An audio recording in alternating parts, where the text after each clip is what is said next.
Bonjour à tous, bienvenue à ce webinaire sur l'étiquetage des vins. Je me présente, je suis Manon, chef de marché viticulture. On va attendre une petite minute le temps que d'autres gens aient le temps de se connecter. Aujourd'hui, je vous ferai une présentation de la nouvelle réglementation dans ses grosses lignes, sa globalité, voir ses enjeux et comprendre ce que ça implique pour les vignerons. Ensuite, nous vous présenterons notre solution QR code 20 d'Isaving pour répondre à cette nouvelle réglementation. Nous vous ferons par la suite une démonstration de la fonctionnalité et nous avons réservé un temps d'échange si vous avez des questions auxquelles nous aurons plaisir à répondre. Pour ce webinaire, je serai accompagnée de Cynthia Renaud, qui est notre experte Isaving, qui vous fera la démonstration de la fonctionnalité QR code 20, et de Sébastien Renou, qui est expert technique Isaving, qui pourra répondre à toutes les questions. N'hésitez pas, vous avez un petit espace pour poser vos questions écrites. N'hésitez pas tout au long du webinaire à poser les questions qui vous viennent à l'esprit, et Sébastien tâchera d'y répondre. Alors, cette nouvelle réglementation de l'étiquetage des vins, elle est entrée en vigueur le 8 décembre 2023 au niveau européen. Elle a été faite parce qu'il y avait une volonté d'améliorer la transparence de l'information, notamment chez les consommateurs qui demandent de plus en plus de clarté sur les produits qu'ils consomment. Donc, l'objectif de cette réglementation-là, elle a été d'abord de fournir une information sur les produits claire et accessible et de renforcer la confiance du consommateur final et de pousser aussi du coup les vignerons à encourager et à pratiquer les bonnes pratiques de production. Alors, quels sont les vins qui sont concernés par cette réglementation ? Vous avez d'abord tous les vins qui sont produits dans un pays membre de l'Union européenne après le 8 décembre 2023. Donc, ça concernera notamment tous les vins à partir du millésime 2024, tous les vins tranquilles à partir du millésime 2024. Ça concerne également tous les vins qui sont produits après le 8 décembre 2023, pas forcément au sein d'un pays de l'Union européenne, mais importés et vendus sur un marché de l'Union européenne. Donc, vous pouvez tout à fait avoir un vin d'Australie, de Californie, donc ne faisant pas partie de l'Union européenne. Si, à partir du moment où il est importé et vendu, il est concerné par cette réglementation-là des ingrédients. Et tous les vins effervescents ayant terminé leur fermentation et atteint une pression de plus de 3 bars après la deuxième fermentation, donc après le 8 décembre 2023. Alors, qu'est-ce que cette nouvelle réglementation ça implique pour les vignerons ? Donc, ça implique de nouvelles exigences spécifiques pour l'étiquetage des ingrédients du vin à mettre sur les étiquettes. Vous avez plusieurs mentions obligatoires.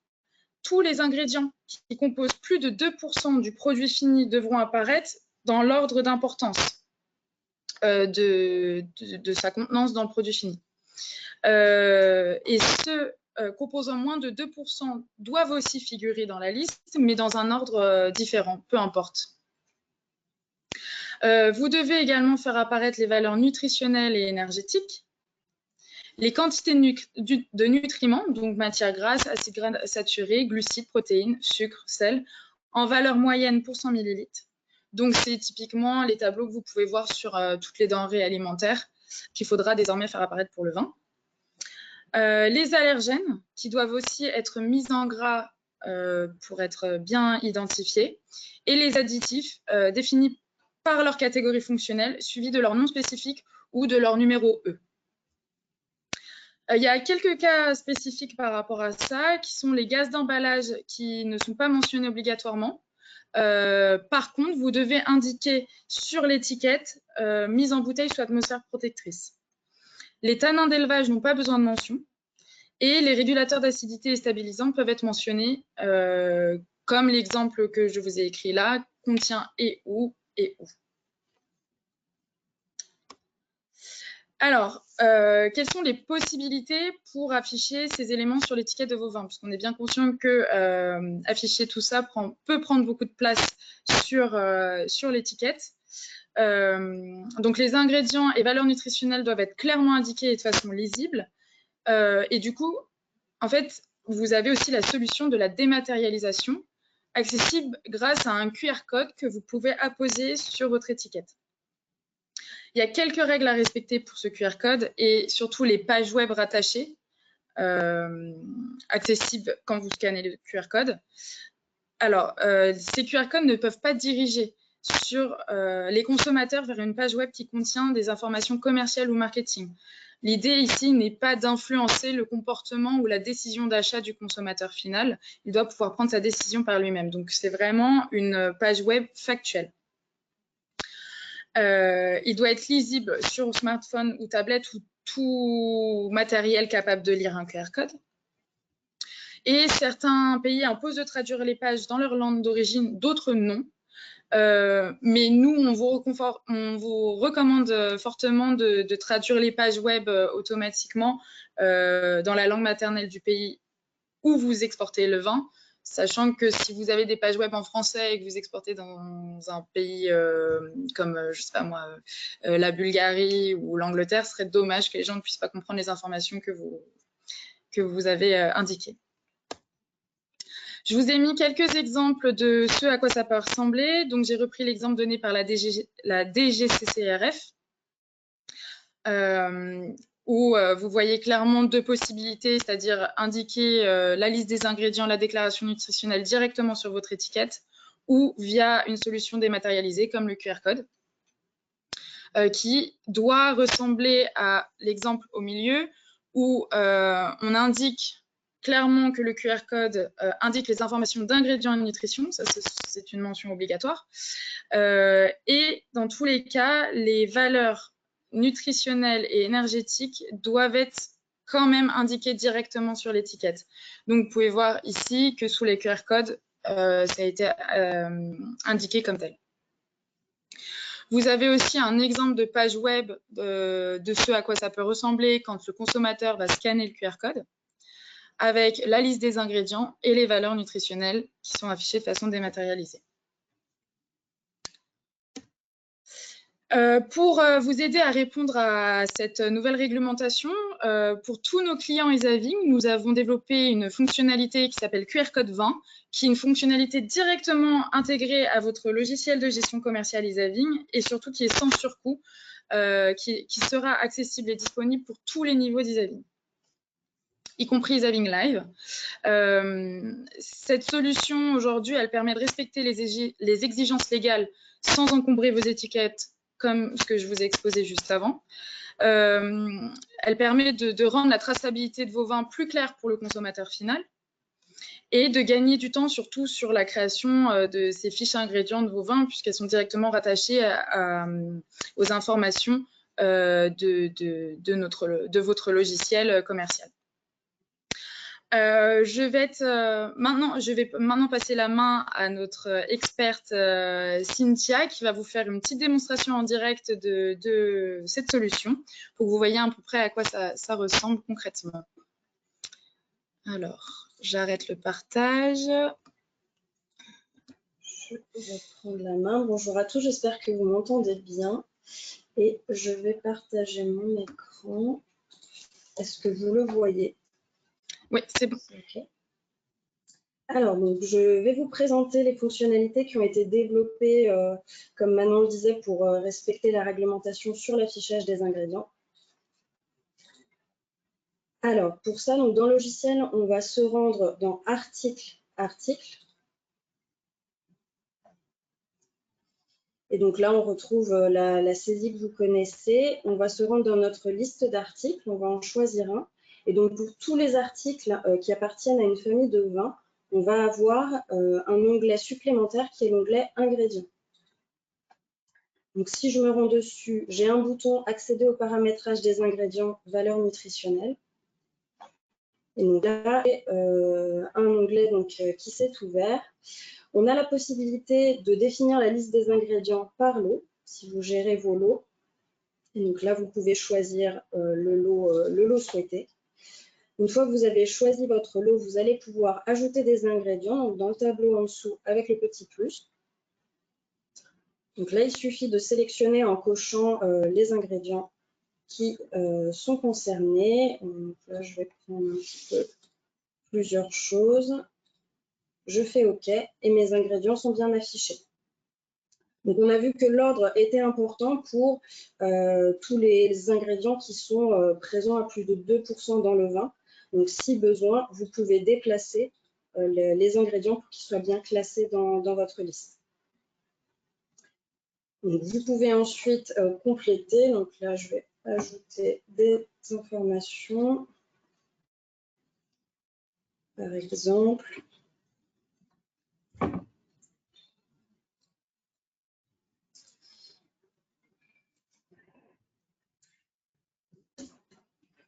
OK. On a aussi la possibilité, donc là j'ai rempli manuellement ma fiche, vous allez avoir une option qui vous permet de reprendre les ingrédients et valeurs nutritionnelles d'un article. Donc si vous avez plusieurs lots ou plusieurs articles qui ont la même composition, ou même pour avoir une base, vous allez pouvoir utiliser cette option pour éviter de tout ressaisir pour chaque article. Une fois que c'est fait, donc on va pouvoir publier les informations de notre article. Donc là, la publication a été réalisée avec succès. Si c'est la première publication que vous faites, ça va créer la fiche article et lot, si c'est géré par lot, en ligne. Si l'article est déjà existant en ligne et que vous avez fait une modification, par exemple, dans la composition, un oubli ou autre, la publication va mettre à jour la fiche en ligne, elle ne va pas recréer de nouvel article. Donc là, une fois que la publication est réalisée, on va pouvoir aller consulter pour avoir une idée de ce que le consommateur verra en scannant le QR code. Donc, on arrive sur cette page-là. Le consommateur sait ce qu'il verra sur son smartphone ou tablette s'il scanne un QR code. Donc, on voit que l'on a la désignation de votre article, le numéro de lot si vous avez une gestion par lot. On arrive par défaut sur la liste des ingrédients. Donc, on voit que ça respecte bien l'ordre que l'on a fait dans la fiche article. On a les titres des différentes catégories d'ingrédients aussi qui sont présentes et la mise en avant des allergènes en gras. En dessous, on a un volet pour les valeurs nutritionnelles avec également ce qu'on a renseigné dans notre article. On va avoir également la possibilité de, comme on l'a vu, pouvoir changer, traduire dans la langue du consommateur. Donc là, par défaut, ça s'est mis en français, mon navigateur est en français. Mais on a bien les 24 langues de l'Union européenne et l'anglais dans la liste.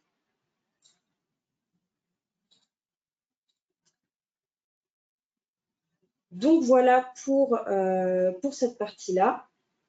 Pour la consultation, donc notre fiche est bien publiée sur QR code 20. On a vérifié, tout est bien conforme. On va pouvoir générer le QR code depuis cette même fenêtre.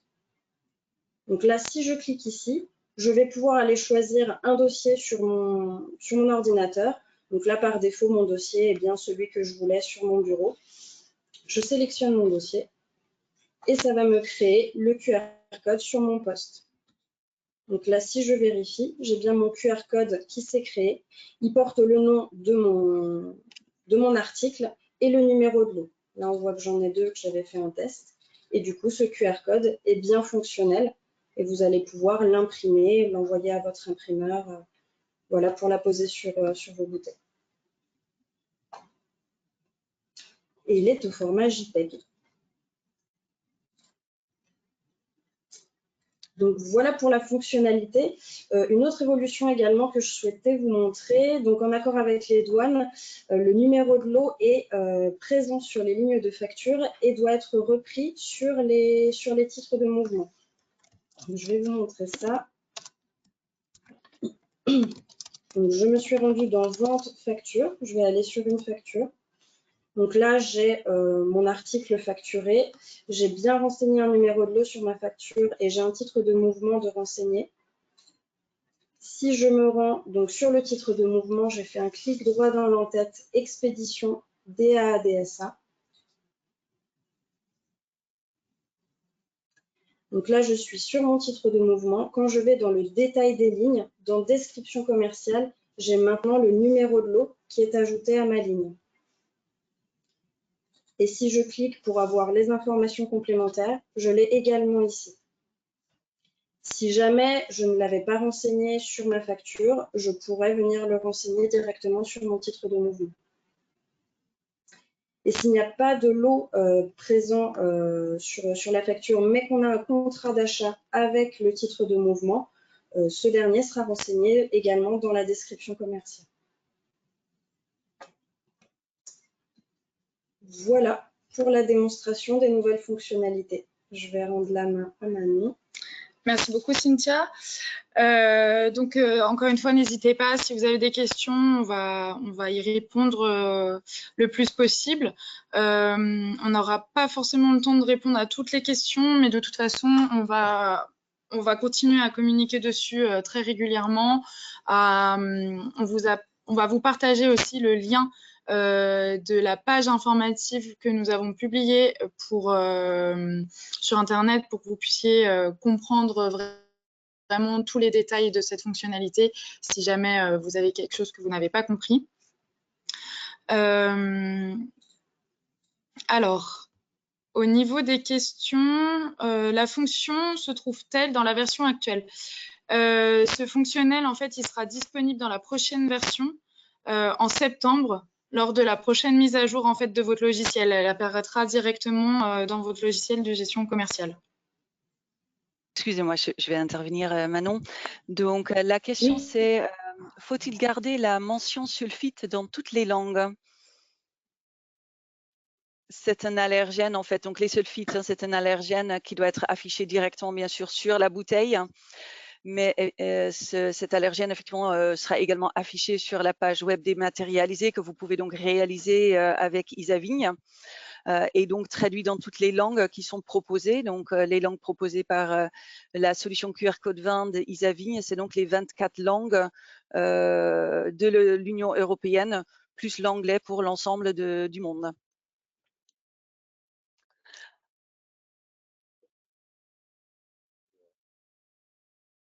Alors, donc, pour compléter, la traduction, elle se fait bien, elle traduit vraiment toute la page et tous les ingrédients qui sont prévus dans Isavigne seront traduits avec l'outil de traduction. Très bien. Donc, la question suivante, c'est effectivement, est-ce qu'on peut avoir cette présentation plus tard? Manon, est-ce que tu veux y répondre? Oui, tout à fait. Tous ceux qui sont inscrits à ce webinaire recevront dans un prochain mail le lien du replay pour y accéder quand vous le souhaitez, quand vous aurez un peu de temps. Oui, ça sera bien accessible. Très bien.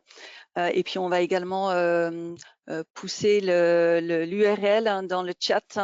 Alors, hop, je vais vous le pousser tout de suite. Envoyer. Donc, c'est l'URL, donc le lien vers notre page web QR code d'Isavigne, où vous pouvez également trouver énormément d'informations et dont le FAQ qui est en bas de page va être enrichi avec donc justement toutes vos questions posées aujourd'hui auxquelles on n'aura peut-être pas le temps d'y répondre. Également sur votre écran d'accueil dans Isavigne, vous allez avoir un lien. N'hésitez pas à vérifier les messages de l'écran d'accueil parce que les nouveautés, elles sont mises en avant avec des documentations et des liens vers des vidéos. Alors, une question suivante. Comment connaît-on la valeur calorique du vin? Manon, est-ce que tu peux y répondre? Donc, la valeur calorique, comment ça se calcule et voilà. Vous avez une formule de calcul. Alors, soit c'est grâce à l'analyse de vos labos qui peuvent vous la donner directement. Sinon, vous avez une formule de calcul que nous avons indiquée dans la foire aux questions de notre PA auquel vous avez accès. Vous pourrez appliquer cette formule pour déterminer vos valeurs énergétiques et nutritionnelles. Je vous pousse également dans la conversation, donc le lien vers le site de la DGCCRF, où vous avez également donc effectivement l'explication des calculs et notamment aussi des ABAC qui vous permettent effectivement de retrouver les valeurs génériques que vous pouvez définir en fonction du taux de sucre et du taux d'alcool.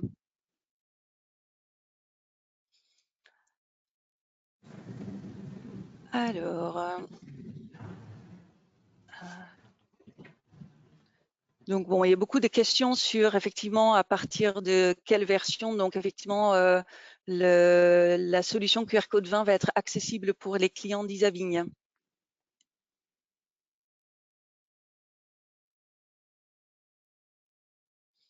Manon, est-ce que tu veux ça a Oui, été oui, donc peut-être déjà traité, mais voilà. ouais, donc Juste pour comme on être sûr disait, que hein, tout le monde a bien reçu ça cette sera réponse. disponible. Ouais, comme on disait, ça sera disponible à partir de la prochaine version, la prochaine mise à jour du coup de votre logiciel en septembre. D'accord, très bien. On pose la question comment on peut faire quand on n'a pas de lot? Alors, Donc, quand on s'il n'y a n'utilise pas des pas lots de par gestion, si vous ne gérez pas vos lots sur les articles, vous ne cochez pas la case que j'ai montrée sur la démonstration. Simplement, vous allez pouvoir renseigner les ingrédients par article, sans gestion de lot. Et si vous voulez commencer à gérer vos lots, vous pouvez les créer dans le logiciel, dans paramètres, articles. Vous devez avoir accès à la création de lots. Il faut gérer ses stocks comme ça.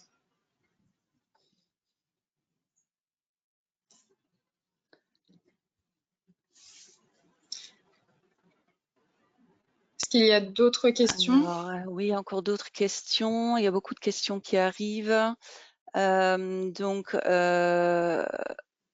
on pose la question, est-ce qu'il n'y a pas de valeur nutritionnelle avec le QR code à imprimer? Donc, je pense qu'on fait référence au fait que quand on affiche le QR code, il y a aussi la mention sous le QR code où il faut Oui. bien indiquer la valeur nutritionnelle. Donc, tu peux peut-être y répondre. Je ne sais pas si tu veux réafficher ton écran maintenant. Le QR code qui est généré par Isavigne n'a pas les informations nutritionnelles sur l'image. Tout va se trouver dans le lien sur l'article en ligne, mais l'image générée par Isavigne, c'est effectivement uniquement le QR code. Voilà, moi ce que je vous montrais tout à l'heure, c'était ce à quoi ça devait ressembler. Nous, aujourd'hui, avec la fonctionnalité, ce qu'on génère, c'est simplement le QR code en soi. Après, ce sera à vous ou à votre imprimeur de rajouter en fait vos mentions énergétiques en dessous. Ok, donc ensuite, on pose la question sur la taille du QR code. A priori, voilà, on se pose la question sur est-ce qu'il y a une taille prédéfinie? Est-ce qu'il y a une taille minimum pour les QR codes? Oui, oui, tout à fait. Vous avez une taille minimum à respecter pour votre QR code. Comme indiqué, il doit être vraiment clair et lisible facilement. Donc, c'est entre 1,3 et 1,6 mm de côté, en fait, minimum à respecter. Vous pouvez le faire plus grand si vous avez envie, mais pas en dessous. Ce qu'on vous recommande aussi, c'est de vraiment choisir de faire un QR code noir sur blanc pour que ça ressorte et que ça soit le plus lisible possible.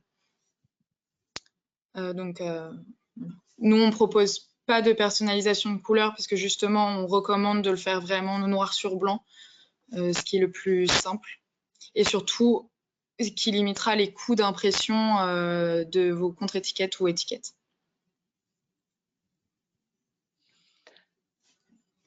Ensuite, donc, si on exporte dans un pays hors Union européenne, est-ce que cette nouvelle réglementation est-elle obligatoire?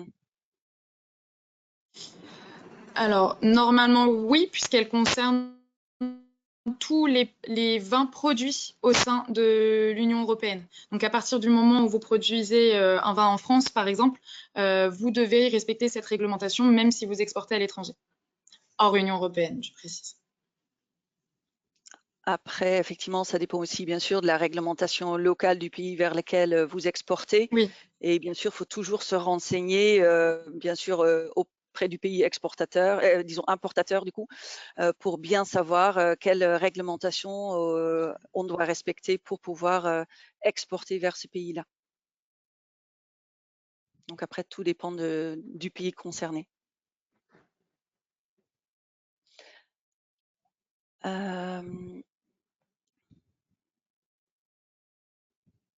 On pose la question sur les numéros de lot. Finalement, quelle est la raison pourquoi on parle de numéros de lot? C'est dans quel cas que les lots sont importants? La gestion des lots, elle peut être faite par rapport aux mises en bouteille. Par exemple, il y a des lots qui peuvent être différents, peut-être avec des ajouts, des valeurs qui peuvent différer en fonction des mises, s'il y en a plusieurs dans l'année. Et puis, il y a également pour la partie des vins logés, où c'est important de pouvoir maîtriser les numéros de lot. Il y a quelqu'un qui pose la question si on peut réafficher la première page sur les obligations pour les créments. Ah, pour les effervescents? Oui, mais Ok. de toute façon, après, vous aurez accès au replay. Vous aurez accès au replay, tout à fait. Pour les effervescents, c'est un peu particulier, effectivement. Attendez, je vais essayer de repartager mon écran. Hop. Est-ce que vous le voyez? C'est bon? Oui. Ok. En fait, cette réglementation elle concerne tous les vins effervescents qui ont terminé leur fermentation, leur première fermentation, et atteint une pression de plus de 3 bars après leur deuxième fermentation, donc après le 8 décembre 2023. Sachant que les syndicats en Champagne, notamment ceux qui sont concernés par la Champagne, a indiqué que, en fait, comme là, généralement, les champenois sont sur des vins tranquilles datant d'à peu près 2017, vous n'êtes pas concerné immédiatement par cette réglementation-là.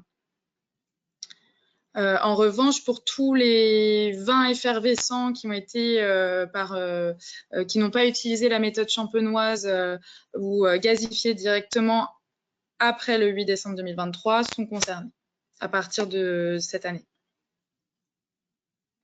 Très bien. On pose la question où sont stockées les informations des QR codes voilà, qui sont donc effectivement dans Isavigne et qui vont sur les pages web publiées. Je te laisse répondre peut-être sur Microsoft Azure.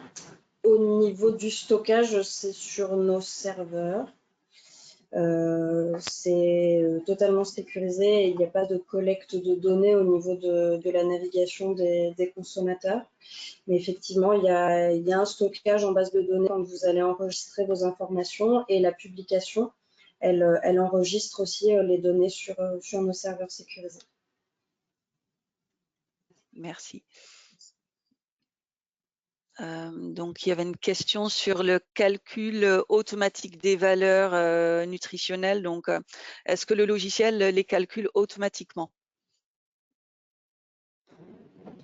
Oui, du coup, actuellement, c'est à vous de les renseigner. Au niveau des valeurs qui sont affectées aux ingrédients, ce n'est pas obligatoire, ça n'est pas affiché dans la liste des ingrédients. Par exemple, le raisin, le grammage, etc. Il n'y a pas de calcul qui se fait automatiquement, ça se renseigne manuellement. Très bien. Ensuite, on pose la question sur le format des QR codes. Voilà, quels sont les formats et notamment, est-ce qu'on peut aussi avoir le format PDF? Alors actuellement, le QR code est généré au format JPEG, donc on n'a pas le choix du format quand on l'enregistre. Après, c'est un fichier sur votre poste, donc si quelqu'un peut le manipuler pour en changer le format, c'est tout à fait possible. Mais le fichier qu'Isabelle va générer sera en JPEG. Oui, tout à fait. Et souvent, les imprimeurs, de toute façon, à partir d'un fichier JPEG, eux, ils peuvent le transformer dans les formats nécessaires pour l'impression. Tout à fait, oui.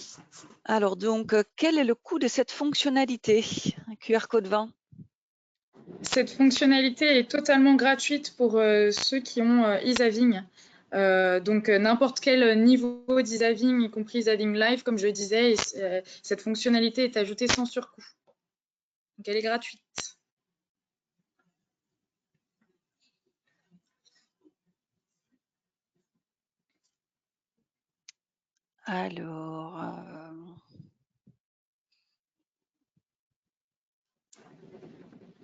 Alors, on pose la question si sur la page web, on peut mettre la photo de la bouteille ou le logo de l'entreprise.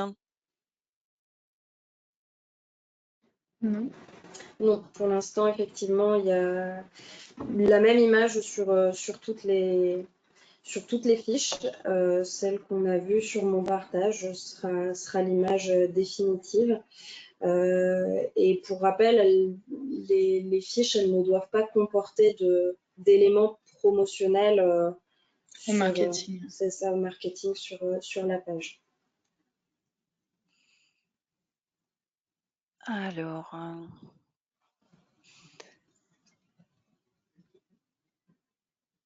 il y a une question sur le lien entre Isacuve et Isavigne. Est-ce qu'on va pouvoir exporter donc les données d'ingrédients d'Isacuve vers Isavigne pour publier sur QR Code 20? Ça, je laisse Sébastien répondre, peut-être. De quelle manière on peut récupérer les données d'Isacuve pour les intégrer dans Isavigne afin de pouvoir non, les il n'y a publier? pas de lien entre Isacuve et Isavigne sur ça. Il faudra ressaisir dans Isavigne les ingrédients en fait.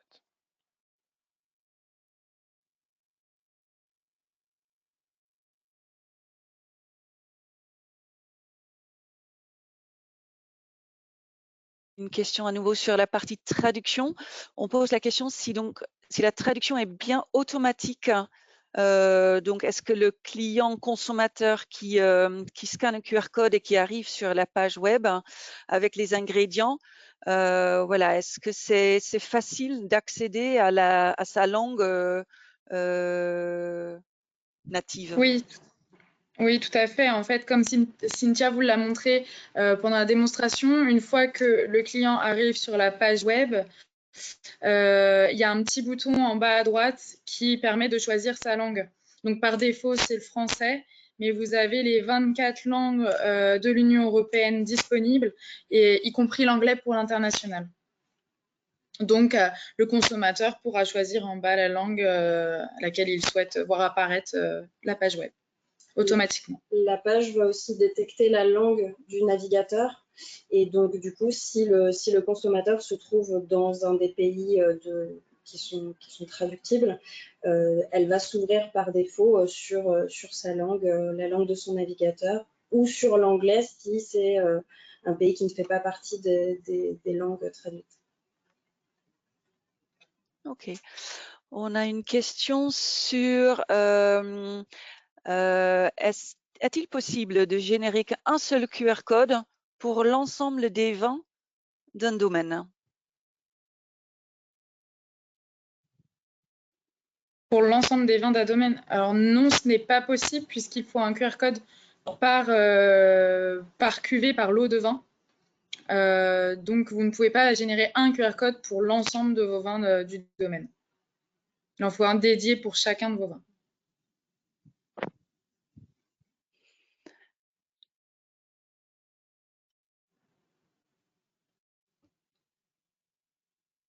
Alors, on pose la question, comment on trouve la liste des ingrédients qu'il faudra faire apparaître?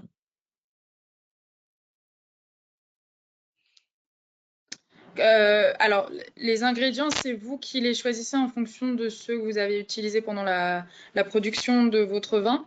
Vous avez 32 ingrédients qui sont affichés par défaut dans la liste de la fonctionnalité QR code 20 quand vous voulez créer votre fiche article. Après, vous pouvez en rajouter manuellement, n'est-ce pas, Cynthia? Je ne dis pas de bêtises. On peut en rajouter manuellement. On peut ajouter ce qui se trouve dans la liste. En fait, la liste, elle est par défaut. On a repris celle qui a été fournie par les douanes. Ok.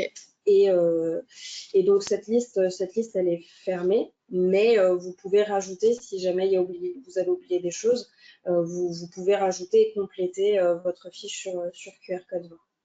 Voilà, mais la liste des ingrédients qui doivent apparaître dépend de vous, de ce que vous utilisez pendant la production de votre vin.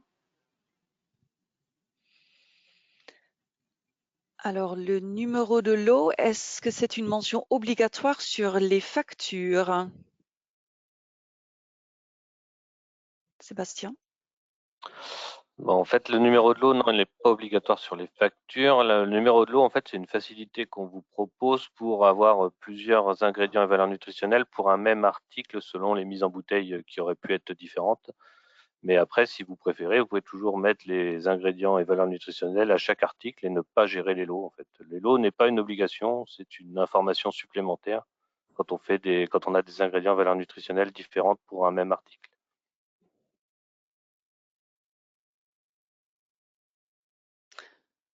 Alors, il y a une question sur la centillisation. Est-ce qu'il faut un QR code par centillisation?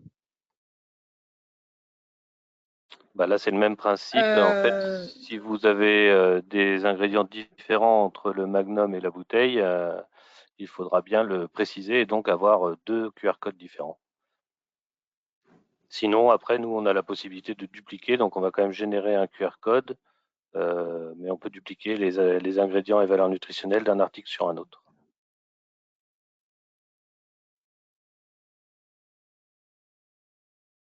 Alors, il y a une question un peu technique. Je ne sais pas si on saura y répondre directement, sinon ça viendra par la suite. La question, est-ce qu'on peut récupérer l'adresse IP de la fiche QR code? Alors, je ne suis pas sûre que ce soit l'adresse IP dont on parle, mais plutôt peut-être l'URL. Je pense que c'est l'URL, parce que l'adresse IP...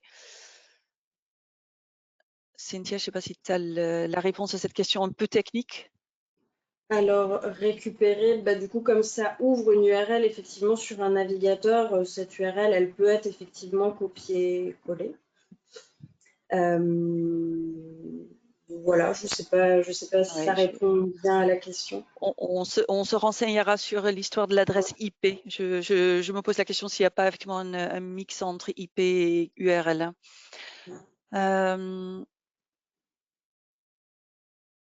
Alors, il y a à nouveau une question sur la facture.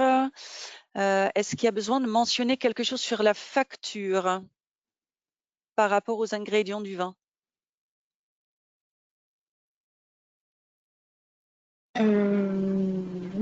Sébastien, peut-être que tu veux répondre. Non, il n'y a pas de mention sur la facture pour les ingrédients du vin. En fait, ce qui a été défini, c'est de pouvoir mettre le numéro de lot ou le contrat d'achat sur le titre de mouvement, surtout pour prévenir le négociant qui achèterait les vins d'un récoltant pour que lui, après, quand il va faire sa mise en bouteille, il sache quels ingrédients ont été utilisés par le récoltant au moment de la vinification. J'ai une question de quelqu'un, je pense, voilà, qui souhaite bien comprendre en fait le fonctionnement entre Isavigne, la page web sur laquelle sont publiés les ingrédients et le téléphone du consommateur qui va scanner le QR code. Donc, la question voilà, était comment on fait pour que le téléphone puisse se connecter via le QR code à Isavigne. Mais voilà, je pense qu'effectivement, faut bien comprendre que le QR code qui est scanné avec le téléphone par le consommateur amène ce consommateur sur une page web qui est donc publiée sur Internet, sur laquelle sont affichés les ingrédients. Et donc, vos consommateurs de vin n'arrivent jamais sur Isavigne. C'est bien sur la page web qu'on arrive en passant par le scan du QR code. Je ne sais pas, Cynthia, si tu veux compléter. Oui, en fait, il faut comprendre que l'action de publier, elle va bien envoyer les informations en ligne. Donc, c'est séparé de votre base, de votre installation sur votre poste. Certes, vous, à l'enregistrement des ingrédients, ces informations, elles vont être stockées sur votre poste, mais la publication, elle va envoyer ces informations en ligne. Donc, en ligne sur quelque chose de sécurisé, mais d'accessible au public, tandis que vous, vos données vis-à-vis, elles ne sont pas accessibles aux consommateurs. Donc, c'est vraiment la publication qui va créer cet article ailleurs en ligne, et donc c'est à ça que va accéder le consommateur. Il y a une question sur les spiritueux, donc autres que le vin. Est-ce que le QR code est obligatoire pour les spiritueux? Non, pour l'instant, ni la bière ni les spiritueux ne sont concernés par cette réglementation. Je ne dis pas qu'à l'avenir, ça ne sera pas le cas, mais à date, ce n'est pas obligatoire pour ce type d'alcool. Seul le vin est concerné. Très bien.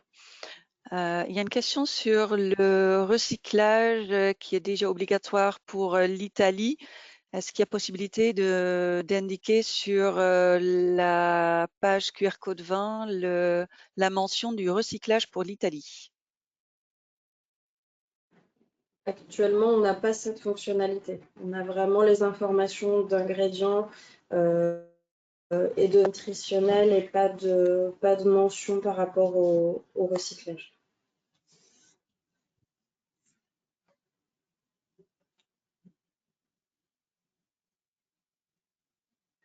Alors, il y a beaucoup de questions qui ont déjà été posées. Il me reste J'avance 2 sur les minutes. questions.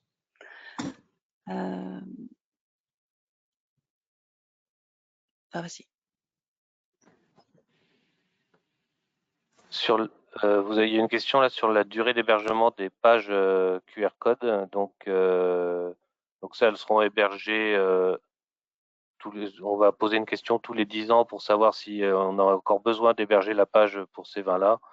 Et sans réponse, si vous n'avez plus besoin de les héberger, on les supprimera. Sinon, elles sont conservées aussi longtemps que vous le souhaitez.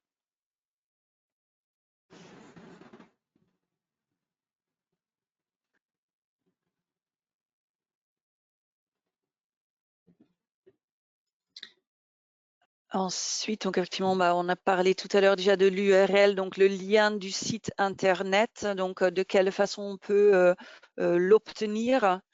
Donc effectivement, on va générer le QR code, mais si quelqu'un veut récupérer l'URL, il le copie-colle directement à partir de la page qui va s'afficher sur son navigateur.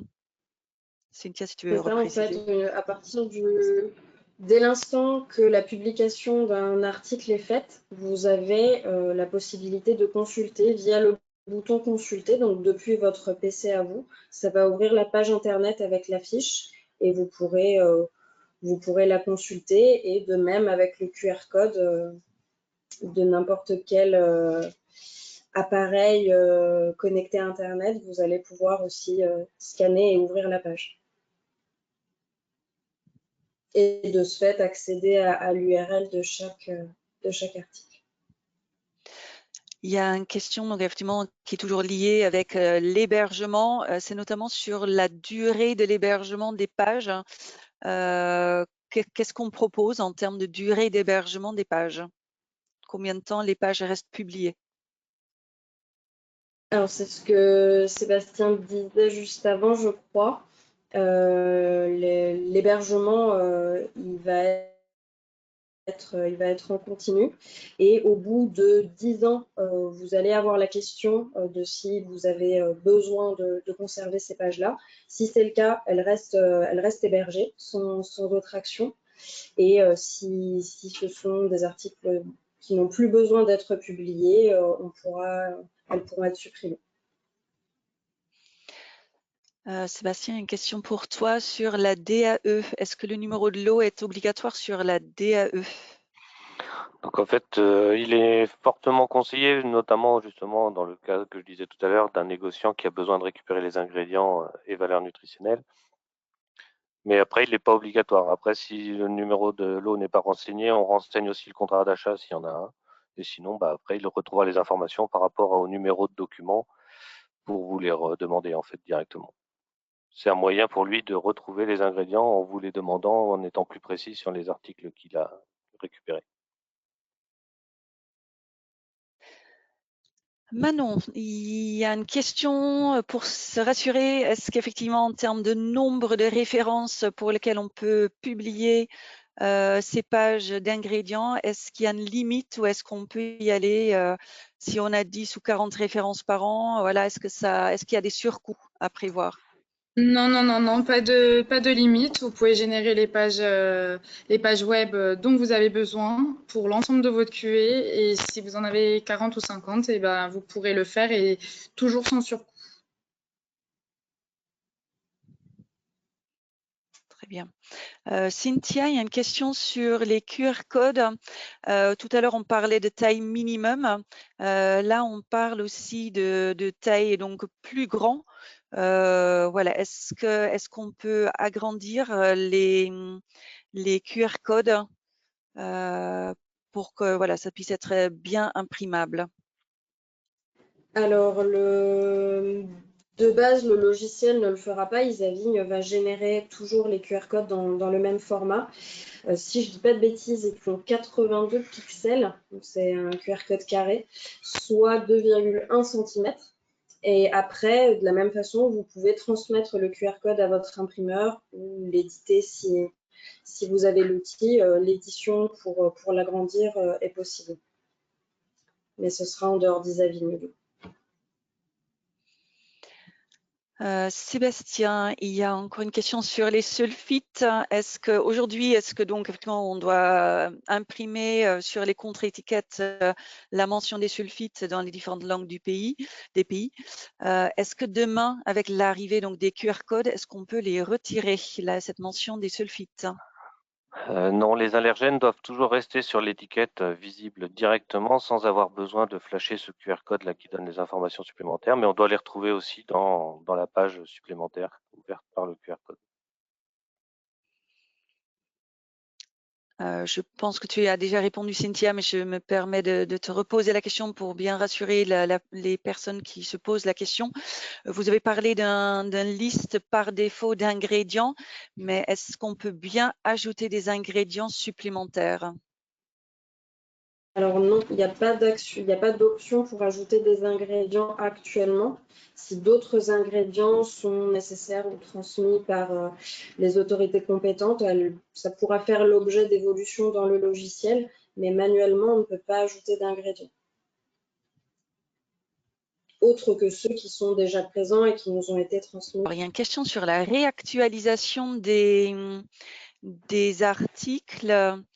Est-ce qu'il y a une date de péremption pour le QR code? Est-ce qu'il faut réactualiser les articles tous les ans ou tous les X temps? Alors pour la validité des fiches, c'est ce qu'on disait.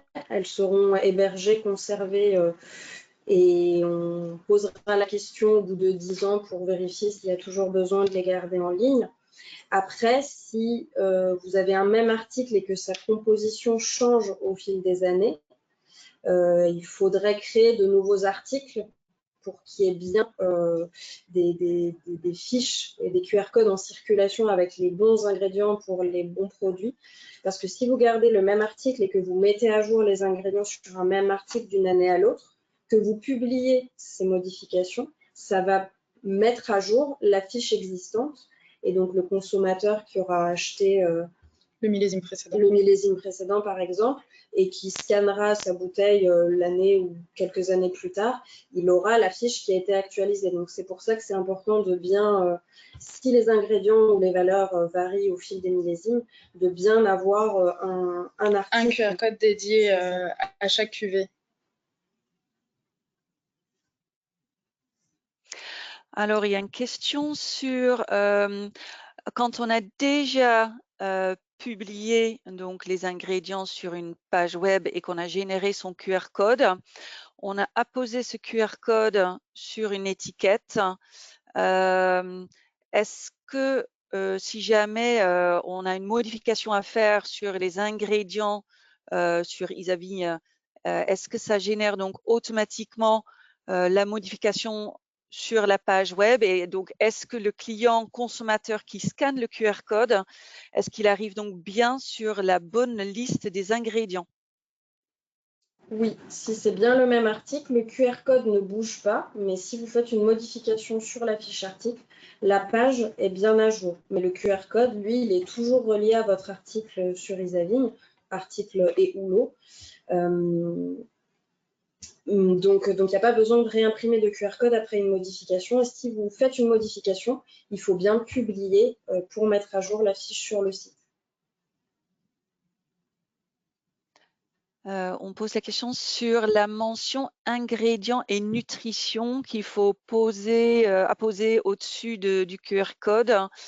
Est-ce que cette mention est confirmée par la DGCCRF? Oui, tout à fait. Il faut indiquer au-dessus du QR code que c'est bien le QR code qui est dédié aux ingrédients et nutrition, parce que vous pouvez tout à fait aussi faire le choix de mettre plusieurs QR codes sur vos étiquettes. Par exemple, un QR code qui est relié à vos informations marketing que vous pourriez choisir d'apposer dessus. Mais ce QR code-là doit être bien différencié. Et donc, vous devez indiquer que c'est celui dédié aux ingrédients et nutrition au-dessus.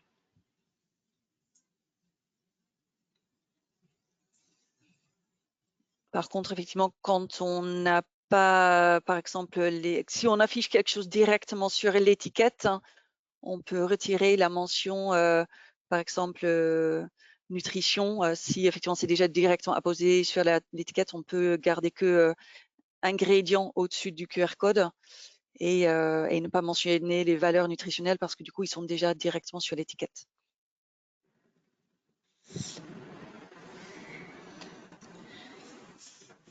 Alors, si je quitte Isagri, alors on espère bien sûr que ça n'arrive jamais, mais si je quitte Isagri, comment je conserve mes QR codes dans le temps?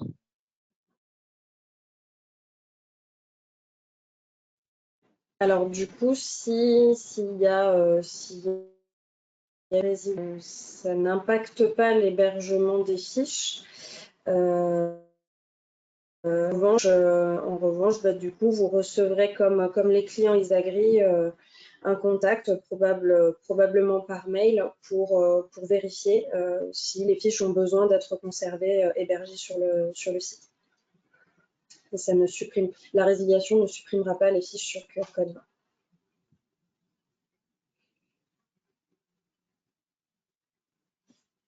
Est-ce qu'on peut aller directement sur le site où sont publiés les ingrédients du vin pour les modifier sans passer par Isavigne? Actuellement, non. La modification, elle se fait uniquement sur Isavigne. Il n'y a pas d'administration pour les articles. Ça se passe vraiment sur Isavigne, sur les articles que vous avez déjà paramétrés et que vous utilisez en facturation ou mouvement de stock.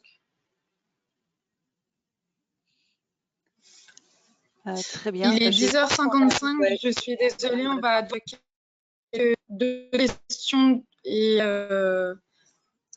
arrêter pour respecter le timing. Et Esther, si tu as 2-3 questions en plus.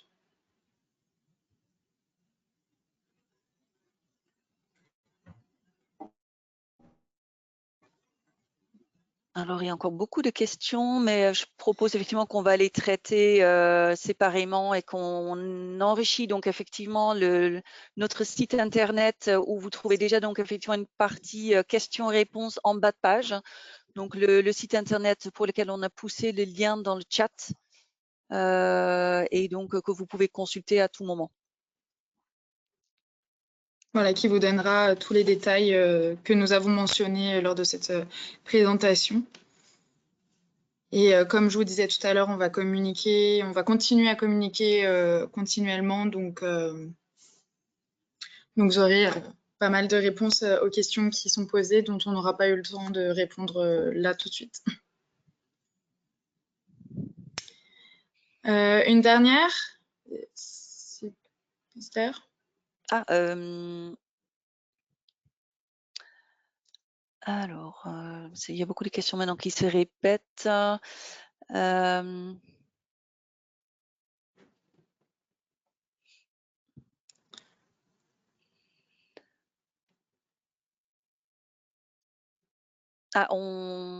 pose la question si on prévoit d'introduire des langues de traduction de type japonais ou chinois. Pour l'instant, c'est pas prévu.